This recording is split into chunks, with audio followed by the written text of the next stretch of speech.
The film opens in the peaceful countryside where three teenagers named Gaz, Nathan, and Terry are perched inside a car, secretly watching an elderly couple, Dr. Richard and Ellen, with plans to loot their home. Terry shares with his pals that Richard always escorts his wife out for supper every Friday, so today becomes their ideal chance to slip into the house while waiting for the pair to depart. As they linger for the couple to exit, a girl named Mary, who happens to be Nathan's girlfriend, suddenly approaches and fumes at him for borrowing her car since she's already delayed for her job. However, Nathan explains that he requires the vehicle for a few more hours due to some dealings. Moments later, the old couple eventually leaves the residence, and the eager squad prepares to invade. Mary figures out what's going on and urgently wants her car returned, but Nathan convinces her that they'll be finished in just 20 minutes. 20 minutes. Like an hour. At last, she unwillingly remains in the automobile as Nathan heads to the house clutching the car keys. The three boys then advance toward the entrance, and Terry retrieves a key hidden beneath a flower pot. As they step into the home, Nathan and Gaz question him about the safe's whereabouts, but Terry confesses that he doesn't know its location. This infuriates the duo because Terry had lured them here, asserting there was a safe brimming with money. We then discover Terry obtained this tip since his mother serves as a cleaner in the residence. Following this, an irate Gaz commences wrecking items throughout the house, seizing anything he can lay his hands on. He soon reaches a room labeled Kate, where he encounters numerous dollhouses that he starts to dismantle. Meanwhile, Terry descends to the basement and uncovers the safe they've been seeking. He promptly calls his friends over, and the trio grows thrilled. We observe that Gaz has carried tools to pry open an electronic safe, but to their astonishment, it proves to be a combination safe that they cannot unlock. This angers Gaz once more, and he snaps at Terry for not disclosing this detail, yet the latter maintains that his mother never brought it up. Next, the boys experiment with various techniques to access the safe, but none of them succeed. Terry then proposes that they abandon the effort, but the other two refuse to depart without cash. In the end, they resolve to stay until the couple comes back and compel them to divulge the combination code. They then trudge upstairs and turn on the television to pass the hours. Meanwhile, outside, Mary begins shouting and pleads with her boyfriend to emerge since it's already dark. Hearing her cries, Terry requests the car keys from Nathan, stating he'll take her to work and then return, but Nathan declines. Nathan then persuades Mary to come inside too. She's reluctant to get mixed up in the situation but ultimately consents because of his persistence. As soon as she enters, Nathan begins kissing her, and this makes Terry feel quite upset for some reason. Later, Gaz stumbles across a photograph of a young girl in the living room and ribs Terry, joking that she's more his kind of gal, but Terry clarifies that she's Kate, the deceased daughter of the old couple who passed away long ago. Meanwhile, Mary drops a bombshell on Nathan, revealing that she's expecting a baby. I'm pregnant. So Nathan comforts her with promises not to fret since they'll be rolling in dough by the end of the day. Right at that moment, the elderly pair returns to the house, prompting Gaz to hand out stockings for everyone to pull over their heads, though they do little to conceal their identities. Mary expresses a desire to bolt, but Gaz blocks her path and forces her to don a stocking too. Put the stocking on, Mary. The instant the couple enters their home, the boys charge at them, resulting in Ellen cutting her hand on the broken glass shards strewn about. The lads haul the couple into the living area and bind their wrists. Richard grows anxious over his wife's injury, but the boys yell at him, ordering him to keep quiet. Sensing the mounting tension, Mary rummages through the house for a first aid kit and sets about tending to Ellen's wounds. After this, the boys insist that the couple surrender all their cash, so Richard tells them about some money tucked away in the kitchen. He also passes over everything in his wallet, including his credit card. However, the teens aren't satisfied and press for the combination to their safe. Richard acts as if he's clueless about it, so the gang drags the pair down to the basement and makes them sit in front of the safe. Mary feels uneasy about this and urges them to take off, but Nathan stands firm, saying he's pulling this off for her and their unborn child. Then he presses Richard to cough up the safe's combination, but the old man stays tight-lipped. Nathan even lands a solid smack on his face, yet the elderly guy doesn't flinch. Meanwhile, Ellen's clearly shaken, and we can tell she's battling dementia, leaving her frequently muddled about what's happening around her. Gaz steps in, trying to scorch her with a cigarette, but his mates holler at him, and he finally backs off. Next, Gaz slips a knife into Nathan's hand and pushes him to use it on the couple. That's the last straw for Mary. She bolts upstairs in a huff. Up there, she digs up a phone in the house and ducks into the bathroom, aiming to dial the police, but before she can utter a word, Gaz storms in, grabs her by the hair in a fury, and slams her head into the mirror. Down in the basement, everyone catches Mary's scream, but Nathan acts like it's no big deal. Out of nowhere, Richard calls Terry by his full name, warning that his mom will be crushed when she hears about this mess. He names Nathan too, cautioning him not to let a nutcase like Gaz, who's not even local, pull his strings. Richard adds that he's watched them grow up and begs them not to wreck their futures like this. Shortly after, Gaz drags a bound Mary back to the basement, announcing she tried to call the cops. Nathan presses the blade against Ellen's throat and once more demands the code from Richard. Right then, Gaz mutters something in Nathan's ear, rattling him bad. He warns he'll slice off Ellen's finger if the doctor doesn't spill the combo. Richard pleads with him to stop, telling him to think of Mary and the kid, but Gaz whips out a gun, aims it at Nathan, and threatens to fire if he doesn't follow through. Left with no choice, Nathan cuts the woman's finger, and the sight guts the old man, though he still holds back the code. Freaked out, Nathan lunges at Gaz, knocking the gun from his grip. The two wrestle hard over the knife, but Gaz gets the upper hand and plunges it into Nathan's gut. Seeing this, Richard asks them to untie his rope so he can save Nathan's life, but Gaz couldn't care less, declaring he won't budge until the combination's out. This corners the old man, and he finally blurts out the numbers. Overjoyed, Gaz heads for the safe while Richard implores Terry to free him, but Terry's too busy sobbing, still rattled by the chaos. Soon, it turns out the code's a bust, so the doctor tosses Gaz another one.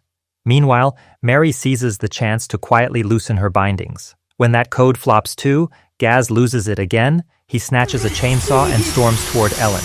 A horrified Richard begs him to stop, but the kid ignores him.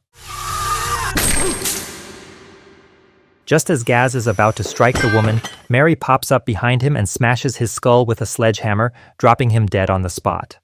After that, Mary frees Richard and Ellen from their ties, spots a path from the basement to a garage with a van inside, and figures she can drive it to the hospital. But then, to her shock, the doctor grabs the gun and declares no one's leaving. He explains that the hospital sits 30 miles off and Nathan wouldn't survive the trip, proposing instead to patch him up at their place until an ambulance rolls in. Hearing this, Mary and Terry haul Nathan upstairs, while Richard soothes his wife and guides her up too. After that, they settle Nathan into a room, and it looks like he's teetering on the edge of death. Yet the doctor seems unbothered, casually tending to his wife's small cut first. When Mary keeps begging him, he finally shifts to check on Nathan, yanking the knife from his belly without a second thought. It feels like he's purposely trying to harm him, maybe even wants him gone. The doctor insists no critical spots were hit, then shoos everyone out, claiming he needs peace to focus. He vows to stitch the wound and call for help. Later, Terry tries to calm a shaken Mary, assuring her it'll all work out. As she's weeping, he abruptly calls her stunning and leans in for a kiss, but this fires her up. She also pins the whole mess on him, saying he roped Nathan into this, but Terry counters that it was Nathan's scheme all along. She doesn't buy it, pointing out his mom works here. Then she brings up her twin sister Jane, who used to be with Terry, saying Jane never cared for him and only stuck around out of pity, even blaming him for her fleeing town. This hits Terry hard, and he breaks down sobbing like a child. After, Mary checks on Nathan, finding him pale and icy. Richard tells her the boy's past the worst and resting easy, but Mary senses the lie. She can't feel his pulse. Noticing her panic, the doctor says he'll summon an ambulance to ease her mind. He dials the hospital, but Mary spots the busted phone cord and realizes he's faking it. That spooks her, and she tries to bolt, but soon feels sick and pukes in the sink. Seeing this, Richard offers her a pill to settle her nerves, but she turns it down. Mary steps out of the room and oddly catches Ellen jabbing Terry with a shot in his backside, cooing at him like he's a toddler. Terrified, she tries to escape, only to find every door locked tight. Later, she asks the old lady what she gave Terry, and Richard says it was just a painkiller to relax him. A worried Mary goes to Terry, asking for his phone, but he admits he handed it to Ellen. This ticks her off, and she tries to tell him Nathan's already dead. Just then, the old couple shows up and asks them to join for tea. They all sit around the dining table, where Richard pulls out a photo of his late daughter Kate, raving about how unique and kind she was. Moments later, Ellen nearly sips a cup of tea, but Richard stops her, saying it's for Mary. The old woman says sorry and slides it to the girl. Next, Richard reveals a scrapbook Ellen made, full of pics of young girls who've vanished around here lately. Mary's stunned to spot her sister Jane in it. This ramps up her fear and she demands her phone back, stressing she needs to call Nathan's mom, but the couple refuses, telling her to sip her tea like a good kid. Open the door! Done with it, Mary lunges for the door, but Richard overpowers her with ease and locks her in a cupboard under the stairs, putting Terry in charge of guarding her. Surprisingly, he agrees. After, Richard takes Ellen upstairs to tuck her in. In the next scene, Mary pleads with Terry to let her out, but he won't budge, still sore from her brushing him off. He asks why she always sees him as trash and only cares for Nathan, who didn't love her back. Then he notices his legs going numb, figuring Ellen slipped him too much meds by mistake. Mary insists it was deliberate, but Terry blindly trusts the old pair. The drugs kick in fast, and he starts picturing Mary as Jane, reminiscing about their old times and how they adored each other. Mary's puzzled at first but plays along, which finally gets Terry to unlock the cupboard. She bolts upstairs right away. With his legs aching more, Terry musters all his strength and climbs up with a cane's help. He spots Mary in Kate's old room, trying to slip out the window, but the dope imagines she's Jane again and accuses her of ditching him. She tries to soothe him, but he lunges for a kiss. Mary shoves him off just as a gas canister flies into the room and metal shutters slam over the windows. Smoke fills the house, choking both teens as they struggle to breathe. They stumble downstairs somehow, and even in this mess, Terry's fretting over the couple, insisting on saving them. Mary gets up to find an exit, but the old pair emerges through the haze in hazmat suits and pounces on her. She swings a knife wildly, but it doesn't seem to do much. Finally, she hurls a vase, nailing one. It's Ellen, so she snags her mask and puts it on. In the scuffle, the old woman injects something into Mary. Next, Mary drags Ellen to the kitchen and ties her arm to the oven door. Right then, Richard sneaks up behind and attacks, but she fights back hard and eventually boots him out of the kitchen. He tries to barge in again, but Mary bashes the door on his hand repeatedly until a finger pops off. She then holds Ellen hostage, demanding the doctor hand over the van keys and Terry in trade, but soon she feels woozy from Ellen's shot.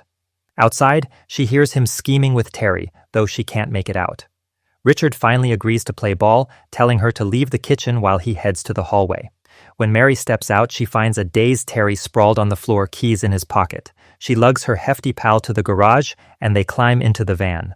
After that, Mary opens the garage door and starts to peel out, but disaster strikes. Worse yet, someone shoots her in the gut, and it's Terry, firing from the back seat. Moments later, the couple closes in, and Richard sighs that they first planned to let her stay after she took out Gaz, but her defiant streak changed their minds. Next, they praise Terry for a job well done, saying he's earned a prize. They plop him in a wheelchair and wheel him to the safe.